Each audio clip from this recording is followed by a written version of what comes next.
Pero kung bago ka pa lang sa aking channel, paki-like, share, and click the subscribe button and the notification bell para lagi kayong updated sa mga parating ko pang uploads.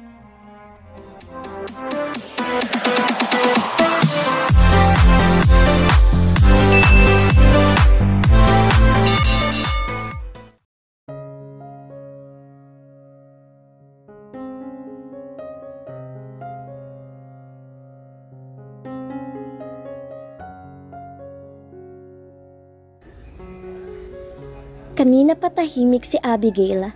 I don't know what's the reason, but I just let her when she wants. Nagmamaneho ako at katabi ko ngayon si Abigail.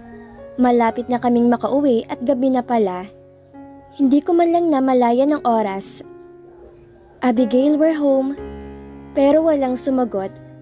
Pagtingin ko sa kinuupuan niya, ay nakita kong mahimbing ang pagkakatulog niya. I think she's tired. This day was so tiring. Nilapitan ko siya at hinawi ang buhok na nakatabing sa kanyang mukha.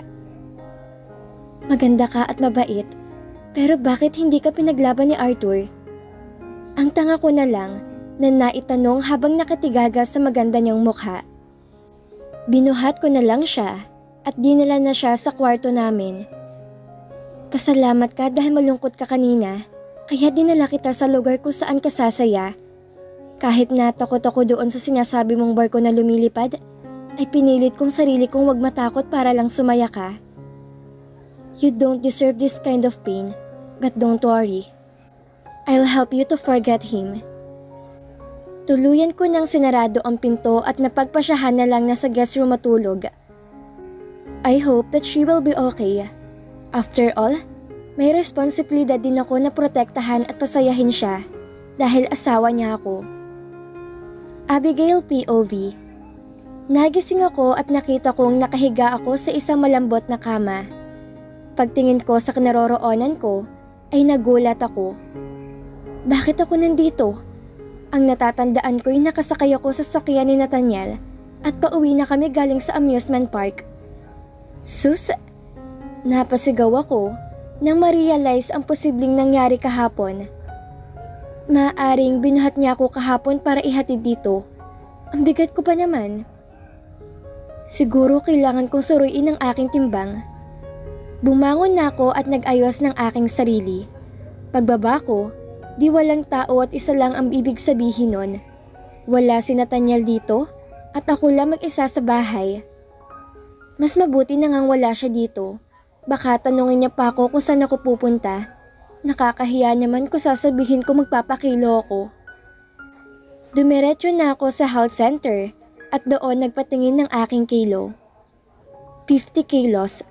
Gosh, ang bigat ko pala. Kasing bigat ko lang yung isang sakong bigas at sobrang nakakahiya yun kay Nathaniel. Nagpasalamat ako doon sa babaeng tumimbang sa akin at umalis na ng healthcare. Natagpuan ko na lang ang sarili ko sa isang restaurant. Umorder na ako at humingi muna ng tubig. Here's your water, ma'am. Initian ko yung waitress na inilapag niya ang tubig. Uminom na ako ng tubig at inilapag ang baso. 50 kilos. Hindi pa ako kumakain yan, pero ang laki pa rin ng kilo ko. Maybe I should go sometimes at the gym. Pagkausap ko sa sarili ko at nakatingin lang sa kawalan. Pero parang malabo. Dahil next week ay babalik na ako sa aking trabaho. Dumating ng in-order ko at kumain na. Pagkatapos kumain, ay dumiretso ako sa mall para maglibang at para na rin sulitin ang leave ko. Hera? Isa lang ang tumatawag ng ganyan sa akin. Paglingon ko sa likod ay nakita ko si Matthew. Oh Matthew, long time no see. It's Matthew and may kasama siyang bata. Yes, it's been years. How are you? Ang laki ng pinagbago mo ah. Si Matthew ang crush ko. Maniwala ka sa akin o hindi, naging crush ko to nung college days ko. Pero feeling ko di mutual yung feelings namin. Pero okay naman kasi, nakamove on ako at matagal-tagal na rin kasi ang panahon na lumipas. Some things will not remain contained like my feelings for Matthew. I'm doing good. Hindi ko alam kung may totoo ba sa sinabi ko. Kung gayon ay mabuti. Oh, anak mo? No, this is Kellan, my cousin. Sa akin binilin kasi may pinuntahan yung parents niya. Kaya napagpasyahan kong ipasyalta dito sa mall at gusto rin naman daw niya maglaro. Actually, kanina ko pang naisipan na maglaro. Pero kasi nakakahiya dahil ang laki-laki ko na at naglalaro pa ako. Buti na lang nakita ko dito si Matthew at kung sinuswerte ka nga naman, may bata pa siyang kasama. I have now my reason para makapaglaro na ako. Bakit hindi na lang natin siya samahan na maglaro? Tanong ko habang iningitian yung bata na may hawak na laruan. Natin? Parang gulat na tanong niya. Bakit? Ayaw mo? No, of course. Matutuwa pa nga ako na sasamahan mo kami ni Kellan. Tara na? Tanong ko sa kanya at tumango-tango naman siya. Habang naglalakad kami, ay nakahawak si Kellan sa kamay namin ni Matthew. Bali pinagigitnaan namin siya hanggang sa dumating na kami sa aming paroroonan. Marunong ka bang maglaro ng basketball, Kellan? This time, tinanong ko si Kellan para naman hindi mukhang stranger ang dating ko sa kanya. Opo, Tita Abigail. Oh, alam mo bang pangalan ko? Yes, Tito Matthew called you on that name. Napakatalino naman pala ng batang to. I wish I'll have a child like him. Then you know how to play? Muli kong tanong sa kanya. Yes, Tita Abigail. Pero hindi po ako malaki. Hindi ko po kayang abutin ng bola at ishoot sa ring. Tama nga naman yung bata. Okay, so ano palang gusto mo? I want to play basketball with Tito Matthew. The one who will lose should treat ice cream. Masayang banggit niya pa sa salitang ice cream. Okay, baby Kellan, kung ganyan ka want. Ngayon si Matthew na naman ang nagsalita. Sure kung ako malilibre ngayon ng ice cream. Siguradong sabi ko. I'm not really into sports simply because hindi ako pinagpala na magkaroon ng talento sa paglalaro. Di pa nga tayo nagsisimula, talo ka na? Tumatawang sabi ni Matthew. Okay, ikaw na magaling sa basketball. Isa rin sa nagustuhan ko kay Matthew noon ay dahil magaling siya sa mga sports. Let's not bring back the past. I should focus on the present. Or should I say, dito sa magiging laban namin ni Matthew. Hindi naman talaga ako mananalo sa isang basketball captain ah. Ngumiti na lamang siya at nagsimula na kaming maglaro. Go Tita Abigail! Go Tito Matthew! Hindi ko alam kung saan ba talaga to kumakampi si Kellan. Ang labo niya rin eh. As expected, talo ako kaya ililibre ko sila ng ice cream at syempre, pati na rin ang sarili ko. It's okay Tita Abigail. Pwede pa naman tayo dito at sa susunod na pupunta tayo dito, you should win. Noted Kellan. Let's go and let's buy ice cream na. Ice cream! Masayang sigaw niya at hinawakan niya ang kaliwang kamay ko at kinaladkad ako papunta sa bilihan ng ice cream. Natatawang nakasunod na lang sa amin si Matthew. Tita Abigail, I like chocolate. Gusto ko ng chocolate. Sige, bibilhan ka ni tita ng chocolate ice cream. Ano sa'yo Matthew? Tanong ko sa kanya dahil hindi ko alam kung anong gusto niyang flavor. Naging crush mo ba talaga ako? Yes, alam na ni Matthew na may crush sa kanya noon. Alam ko naman anong favorite flavor niya noon, pero hindi ngayon. Maaari kasing magbago mga bagay sa pagdaan ng panahon. Malay mo nagbago na din pala yung favorite flavor niya. So, ube? Tumango na lang siya bilang tugon sa tanong ko. Ube talagang paborito niyang flavor sa ice cream. Ang favorite flavor ko naman ay mango. Bumili ako ng 3 ice cream na may iba't ibang flavor. Chocolate, ube, and mango. Pagkatapos namin kumain ay namasyal pa kami. At maya-maya lang ay nag-aya niya si Kellan na umuwi dahil inaantok na daw siya. Hindi ko rin namalayan na gabi na din pala. May dala kang kotse? Palabas na kami ngayon sa mall. Buhat na ngayon ni Matthew si Kellan at parang nakatulog na nga ito eh. Hindi eh, pero wag ka mag-alala, magko-commute na lang ako. Nag-commute lang kasi ako kanina, nakakatamad lang kasi magdala ng kotse. No, sumabay ka na lang sa amin, ihahatid kita sa inyo. Parang gusto ko na nga lang na sumabay sa kanila, dahil kung sakali mang hindi, ito ang magiging first time ko mag-commute ng gabi. Okay, sasabihin ko na lang kung saan yung address. Nandito na kami sa sasakyan at ako nang nagbuhat kay Kellan. Tulog na rin siya ngayon sa mga bisig ko, samantalang abala naman si Matthew sa pagmamaneho. Sinabi ko na rin sa kanyang address ko at maya-maya lang ay nakarating na kami sa bahay. Bumaba ako habang buhat-buhat pa rin si Kellan. Mahimbing na natutulog at nakayakap to sa akin. Naramdaman kong parang may nagmamasid sa amin di kalayuan sa kinaroroonan namin. Akin na si Kellan, Abigail. Siya na mismong kumuha kay Kellan. At buti at hindi naman to nagising. Mukhang napagod talaga siya kanina. Thank you for this day. Pagpapasalamat ko sa kanya at ngumiti na lamang. Sige, mauna na kami? Sige, mag-iingat kayo. Pumasok na siya at pinaandar ang kotse. Nakatanaw lang ako sa kotse hanggang sa mawala ito sa aking paningin. Napadako naman ngayon ang tingin ko sa pintuan. Doon ay nakita ko si Nathaniel na nakatayo at naka-cross arm pa. Bakit ngayon ka lang? At sino yung kasama mo kanina? Tanong niya, pero wala akong makitang ekspresyon sa mukha niya. Pwede ba isa-isa lang ang tanong, Nathaniel? I just said it to light up the mood. Mukha kasing ang bigat ng atmosphere.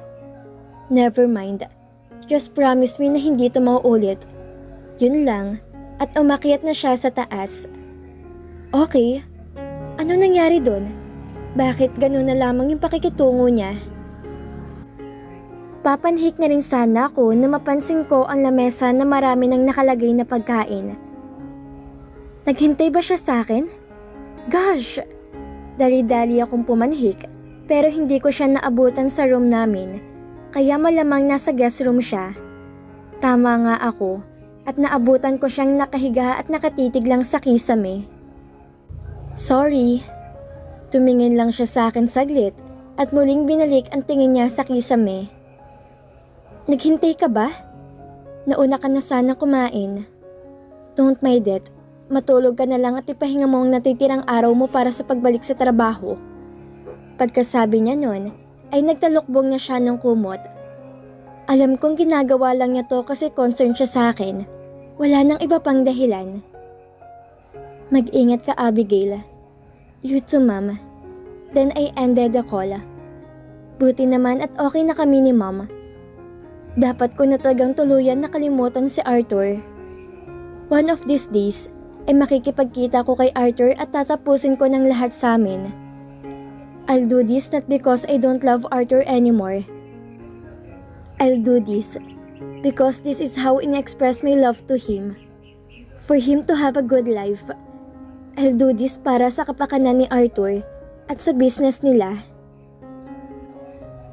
It's been days simula noong nakasulubong ko sa mall si Matthew together with his cute little cousin, Kellan. Sa araw na din yon, ay hindi ko maintindihan ng pakikitungo ni Nathaniel sa akin. But I'm grateful na medyo nagkakamabutihan na kami. Medyo. Sa araw na ito ay babalik na ako sa trabaho. Paulit-ulit na lang din yung ganap na whole week. Gigising sa umaga, bati sa isa't isa, nag-uusap at natutulog na sa gabi, pero hindi na kami tabi matulog. Unlike noong first night pagkatapos ng wedding namin ay magkatabi kami. Good morning, Mom. Bati namang empleyado sa akin at binati ko din naman sila pabalik. Wala namang masama kung bumati ka kahit na CFO ang posisyon mo kasi pantay-pantay lang naman tayo. Pareho tayong tao and we should treat people fairly. CFO ako sa kumpanya namin. Pero alam ko na darating ang araw na ako nang magiging CEO. Pagkarating ko sa opisina, ay ginawa ko niya mga trabahong naiwan ko noong nag-leave ako ng 2 weeks. Ngunit hindi pa man ako nangangalahati sa trabaho ay may dumistorbo sa akin. Sino na naman tong tumatawag? Sinagot ko ang tawag na walang tingin-tingin sa kung sino man ang tumawag. Abigail? Hello! Nagsisi ako nung hindi ko tiningnan ko sino yung tumawag. It's no other than my best friend, Zaira. Napatawag ka? Wow! Ganyan ka na, Abigail? Porket may asawa ka na? Gwapo ba? Umiigting ba yung panga? Ano? Masakit ba? Sunod-sunod na tanong niya at narealize ko yung ibig sabihin ng huling tanong niya. What the, Zaira? Ikaw ba talaga yan? Paano mo nalaman ng ganyang mga bagay? Who taught you that? Akala ko ba Maria Clara tong best friend ko? Yes, just wait. I'll send your face to you. Buti na lang at may picture naman kami ni Nathaniel sa phone ko, kaya sinend ko na kay Zaira agad. Nakita mo na, Zaira? Satisfied ka na? Ano? Nasagot na ba yung mga tanong mo? Kung gwapo ba't umiigting yung panga? Abigail, may mata ka ba? What? Tinatanong pa ba yun? Lahat naman ng tao may mata. Ano, akala niya sa akin kung ganon? Naman, Zaira, tinatanong mo ako niyan. Siyempre meron. Yung stress na nga ako sa mga trabaho ko, nakikisabay pa nung si Zaira. Bakit hindi makita yung mukha niya na maayos? Blurred kasi yung kuha mo. Blurred talaga yan.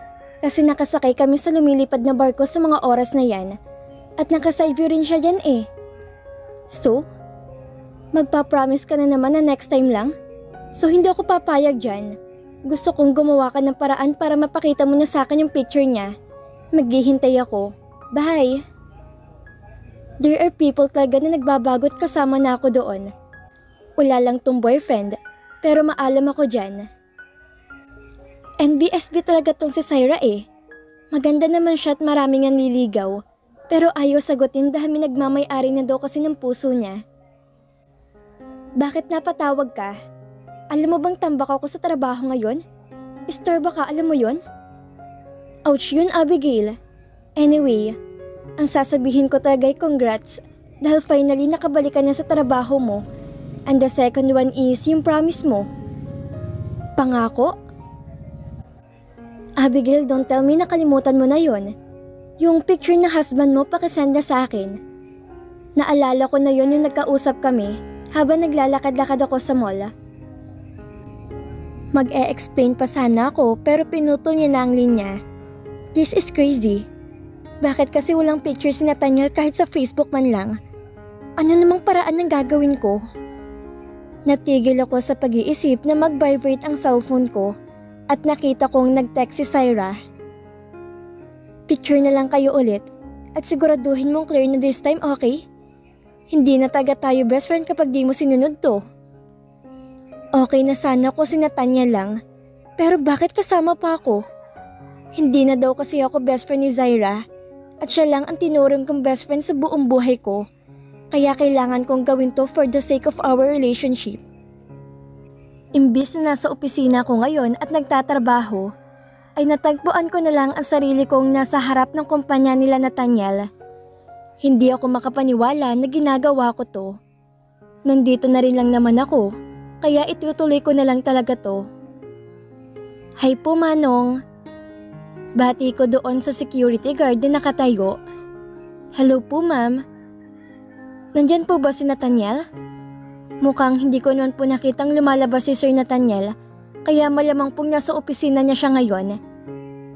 Tinanong ko na rin kung saan floor ba siya, at nang sabihin ni Manong kung saan, ay dumiretso na ako.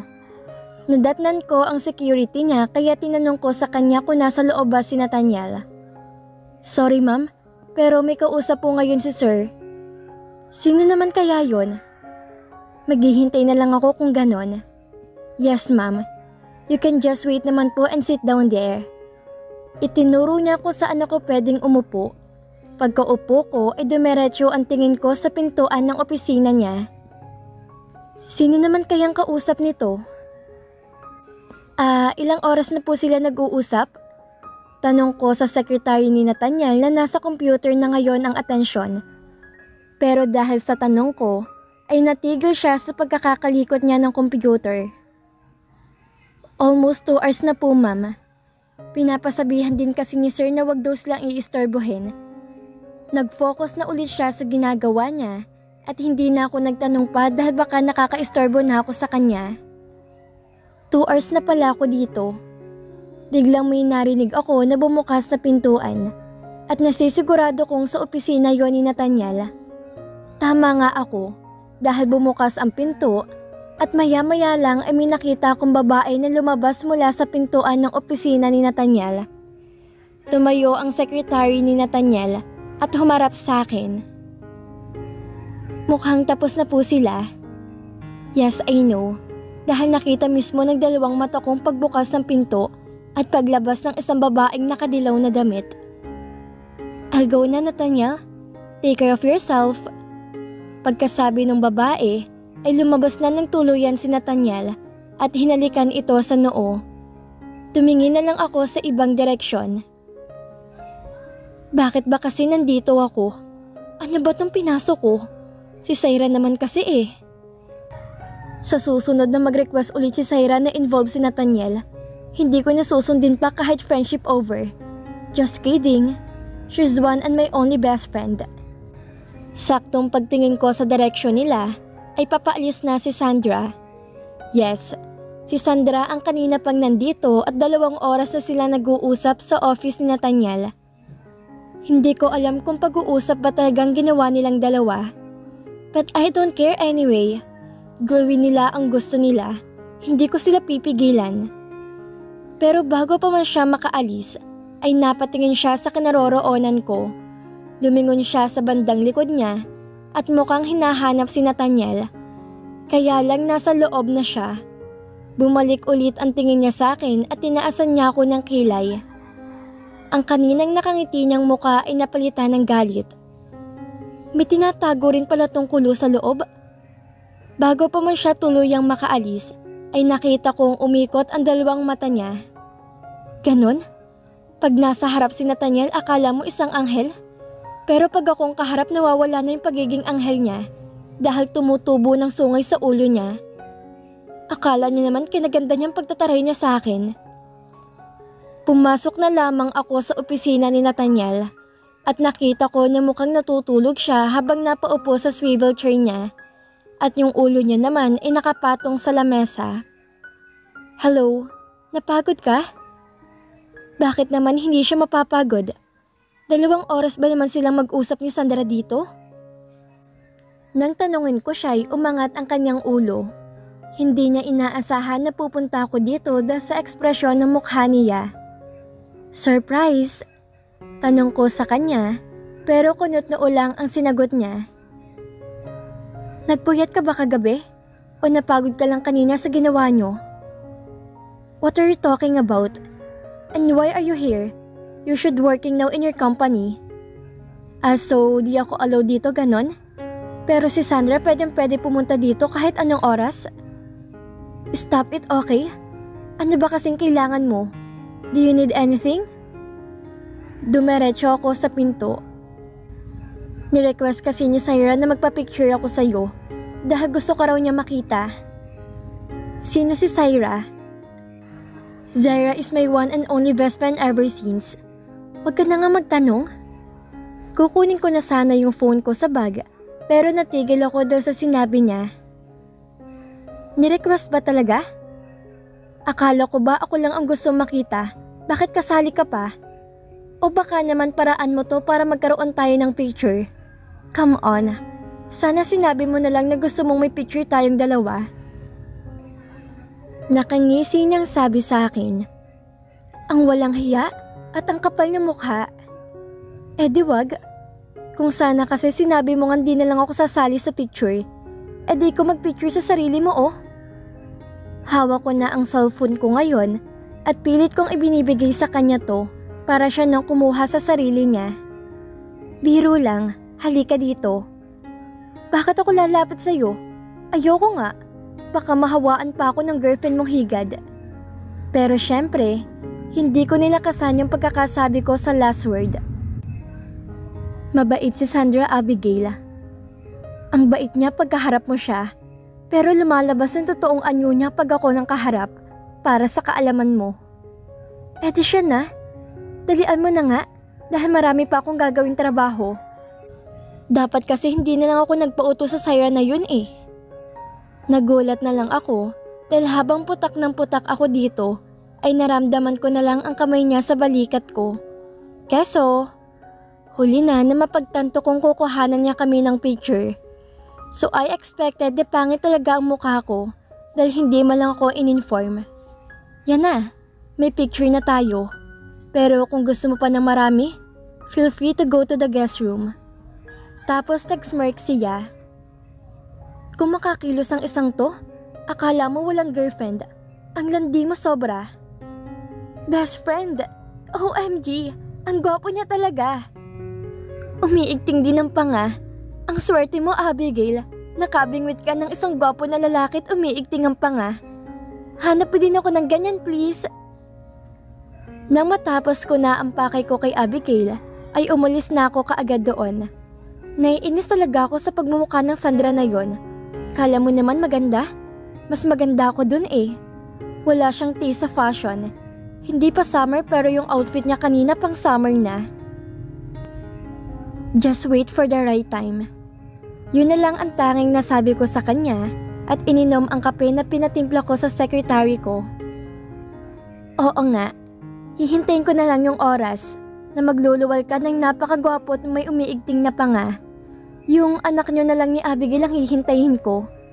Dahil sa sinabi ni Syra, ay naibog akong iniinom kong kape at nabuhusan ng kaunti yung kamay ko at dahil sa init ay napasigaw ako. Abigail, ano nangyari? Sorry Syra, I'll call you na lang later. Bye, take care, I love you. Hindi ko na hinayaan pang magsalita si Syra dahil pinatay ko na ang tawag. Bakit pa kasi yun sinabi ni Syra? Yan tuloy, napaso pa ako. At anong sabi niya? Hihintay niya daw yung anak namin ni Nathaniel? Ni hindi ko nga naisip yun. At saka may Sunday na yun. By the way, naiinis pa rin talaga ako sa ginawa ni Sandra sa akin kanina.